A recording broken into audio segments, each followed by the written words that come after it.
Pourquoi est-ce qu'épargner ressemble à un supplice, alors que claquer 80 € dans un achat impulsif nous semble incroyablement satisfaisant? Pourquoi notre cerveau préfère un plaisir de 5 secondes à une sécurité financière qui pourrait durer des années? Eh bien, ce n'est pas votre faute. C'est littéralement inscrit dans votre biologie. Aujourd'hui, on plonge dans les profondeurs de votre cerveau pour comprendre pourquoi nous sommes programmés pour échouer dans la finance moderne. Et surtout, comment hacker ce même cerveau pour enfin prendre de bonnes décisions. Vous allez comprendre vos comportements comme jamais auparavant. Pour commencer, imaginez votre cerveau comme une coloc à deux personnalités. D'un côté, il y a le cerveau primitif, celui de la survie immédiate, ultra émotionnel. De l'autre, le cerveau rationnel, calme, logique, mais beaucoup plus lent. Devinez lequel parle le plus fort? Le premier, le limbique, celui qui veut tout, maintenant, tout de suite. Dans la préhistoire, penser au futur n'avait aucun sens. L'objectif était de survivre à la journée. Si on trouvait une baie, on la mangeait. On ne se disait pas « je vais en garder pour la semaine prochaine ». Le résultat, c'est que notre cerveau n'est pas du tout conçu pour gérer des concepts aussi abstraits que sécurité financière dans 30 ans. Ce qu'il aime, lui, c'est la récompense immédiate. Chaque fois que vous achetez quelque chose, vous recevez une jolie dose de dopamine. C'est un shoot chimique qui dit à votre corps « bien joué, tu as obtenu quelque chose ». C'est exactement le même mécanisme qui se déclenche quand on mange du sucre ou qu'on gagne à un jeu. C'est pour ça qu'un achat impulsif peut sembler irrésistible. Votre cerveau ne réfléchit pas au coût sur le long terme, il veut juste sa dose de plaisir, maintenant. Et à l'inverse, un virement vers un compte épargne, ça ressemble à une punition. Il n'y a aucune récompense immédiate. Vous ne touchez rien, vous ne voyez rien, c'est juste un chiffre sur un écran qui bouge. Pour votre cerveau primitif, c'est une perte sèche, ce n'est pas rationnel, c'est purement biologique. Mais ce n'est pas seulement notre câblage primitif. Notre cerveau moderne adore aussi se tromper lui-même. C'est ce qu'on appelle les biais cognitifs. Et le premier, c'est le piège du premier prix, ou l'ancrage. Imaginez, vous voyez un article qui coûte normalement 300 €, et là, il est en promotion à 199 €. Immédiatement, votre cerveau ne se demande pas si vous en avez vraiment besoin. Il pense « Waouh, je gagne 100 €. La réalité, c'est que vous venez peut-être juste d'être appâté par une stratégie marketing vieille comme le monde. Le premier prix de 300 € a servi d'encre, il a fixé une valeur de référence dans votre tête, du coup, 199 € semble être une affaire incroyable, même si l'objet ne vaut objectivement pas plus. Votre décision n'est plus rationnelle, elle est ancrée. Ensuite, il y a le piège de l'investissement perdu, ou le coût irrécupérable. C'est le fameux « j'ai déjà mis tellement d'argent là-dedans que je ne peux pas arrêter maintenant ».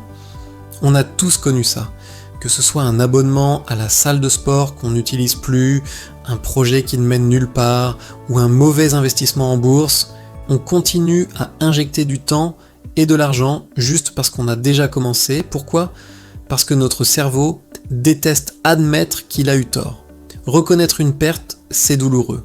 Alors, il préfère s'enfoncer et perdre encore plus en espérant secrètement que la situation va se retourner. C'est un bug logique mais terriblement humain. Et puis, il y a la façon dont notre cerveau surestime le danger. Si vous entendez parler d'un krach boursier à la télévision, ou si un ami vous raconte qu'il a perdu de l'argent en investissant, votre cerveau va immédiatement croire que investir est trop dangereux. C'est le biais de disponibilité. Ce qui est facile à se rappeler, comme une histoire choquante, semble beaucoup plus probable que ça ne l'est en réalité. Vous oubliez les milliers d'investisseurs qui gagnent de l'argent sur le long terme. Vous ne retenez que l'exemple négatif et spectaculaire. C'est un bug de perception, pas une analyse financière rigoureuse. Et si tout cela ne suffisait pas, l'environnement moderne est un véritable piège mental. On entre dans le domaine de l'influence et de la contagion sociale. Avant, on imitait inconsciemment les comportements de notre tribu pour survivre. Aujourd'hui, notre tribu, c'est Instagram, TikTok, YouTube. On voit défiler des voyages de rêve, des voitures de luxe, des vêtements hors de prix, et notre cerveau se dit « si eux peuvent se le permettre, pourquoi pas moi ?» C'est ce qu'on appelle la preuve sociale. On dépense pour être comme les autres. Le problème, ce n'est pas ce que les influenceurs montrent, c'est ce que votre cerveau interprète. Il croit que ces vies de luxe sont la norme. Il pense que vous devez posséder ces objets pour être heureux, admiré ou pour réussir. Et là, on a une tempête parfaite qui se déclenche dans votre tête. La dopamine de l'achat, la comparaison sociale qui vous fait sentir en manque et l'impulsion de combler ce manque immédiatement. En investissement, c'est encore pire avec le FOMO, la peur de manquer la tendance. Tout le monde achète cette crypto. Cette action explose, il faut y aller. Alors on se précipite, souvent sans rien comprendre à ce qu'on achète. Le résultat est presque toujours le même. On achète au plus haut quand tout le monde en parle et on panique et on vend au plus bas quand la panique s'installe. Merci le FOMO. Alors, si notre cerveau est programmé pour le court terme, bombardé de biais cognitifs et manipulé par l'extérieur, comment voulez-vous qu'on pense sereinement à notre retraite ? C'est le choc du futur. Le premier obstacle, c'est le piège du plus tard. Des études ont montré que la plupart des gens préfèrent recevoir 50 € maintenant plutôt que 100 € dans un mois. C'est complètement irrationnel d'un point de vue mathématique, mais c'est universel. Le futur semble tellement lointain et abstrait que la récompense perd toute sa valeur émotionnelle. Votre cerveau ne ressent pas le plaisir des 100 € futurs, mais il anticipe très bien le plaisir des 50 € immédiats. Le deuxième problème, c'est votre vous du futur. C'est fascinant, mais à un niveau neurologique, votre cerveau traite votre vous du futur comme un parfait inconnu. Des scans du cerveau ont montré que les zones qui s'activent quand on pense à soi-même dans 10 ans sont les mêmes que celles qui s'activent quand on pense à une autre personne. C'est pour ça que sacrifier quelque chose aujourd'hui pour quelqu'un que votre cerveau ne connaît pas vraiment est extrêmement difficile. C'est comme si on vous demandait de donner de l'argent à un étranger. Et pour couronner le tout, il y a la fatigue décisionnelle. Chaque jour, vous prenez des centaines de micro-décisions. Quoi manger, quoi porter, à quel message répondre en premier. Votre volonté, c'est comme un muscle. Et au bout d'un moment, il est épuisé. Votre cerveau dit « Stop, je ne choisis plus rien ». C'est à ce moment-là, le soir après une longue journée, que surgissent les pires décisions financières. La procrastination sur les tâches importantes, les dépenses impulsives pour se réconforter, l'absence totale de planification. Alors, avons-nous perdu d'avance ? La bonne nouvelle ? Absolument pas. Une fois qu'on connaît nos faiblesses biologiques, on peut créer des systèmes intelligents pour les contourner.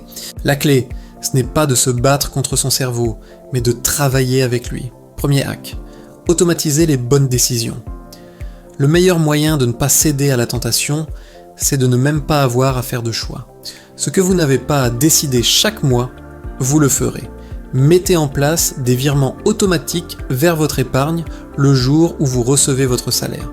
Programmez des investissements mensuels, même de petites sommes. Automatisez le remboursement de vos dettes. En faisant ça, vous éliminez la tentation, la fatigue décisionnelle et le fameux « j'hésite ». Votre cerveau n'a plus son mot à dire. L'argent est mis de côté avant même que vous ayez la chance de le dépenser. Deuxième hack, donnez un visage à votre futur soi. Puisque votre cerveau le considère comme un étranger, il faut le lui présenter. Fixez des objectifs concrets, visuels, émotionnels. Ne dites pas juste « je veux être à l'aise à la retraite ». Dites « je veux avoir une maison avec un jardin près de la mer, pouvoir inviter mes petits-enfants tous les week-ends et faire un grand voyage par an ». Trouvez des images, créez un tableau de visualisation, écrivez des scénarios. Plus votre futur devient palpable et réel, plus votre cerveau le considérera comme une partie de vous-même. Et plus il sera naturel et facile de faire des efforts aujourd'hui pour cette personne que vous connaissez enfin. Troisième hack, gamifiez vos finances. Les jeux vidéo sont conçus pour exploiter nos circuits de dopamine. Alors, pourquoi ne pas faire pareil pour vos finances ? Transformez la corvée en jeu. Utilisez des applications avec des barres de progression pour voir votre épargne augmenter. Lancez-vous des défis d'épargne sur un mois. Offrez-vous des petites récompenses symboliques, non financières, quand vous atteignez un objectif. Créez des tableaux de score pour suivre vos progrès. En faisant ça, vous ne comptez plus sur la discipline qui est une ressource limitée.